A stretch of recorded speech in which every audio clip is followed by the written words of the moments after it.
Kaleshwaram commission బహిరంగ విచారణకు హాజరయ్యారు డ్యామ్ సేఫ్టీ అథారిటీ అధికారి మురళీకృష్ణ. అమెరికా నుంచి ఆన్లైన్లో విచారణకు హాజరైనటువంటి మురళీకృష్ణకు ప్రశ్నల వర్షం కురిపించింది కమిషన్. 3 బ్యారేజ్ల సేఫ్టీపై ఆరా తీసింది. 3 బ్యారేజ్లలో నీళ్ల స్టోరేజ్ చేయొచ్చా అని ప్రశ్నించింది.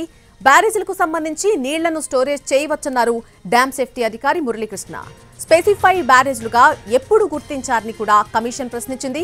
2021లో కొత్త డ్యామ్ సేఫ్టీ చట్టం వస్తే 22లో గుర్తించామని తెలిపారు మురళీకృష్ణ. అయితే స్పెసిఫైగా గుర్తించడంలో ఎందుకు ఆలస్యమైందని ఆగ్రహం వ్యక్తం చేసింది కాళేశ్వరం కమిషన్. డ్యామ్ సేఫ్టీ అధికారులు నిబంధనలు పాటించలేదని కమిషన్ గుర్తించింది. బ్యారేజ్లలో డ్యామేజ్ జరగడంతో డ్యామ్ సేఫ్టీ అధికారుల పాత్ర సైతం ఉందని అభిప్రాయపడింది.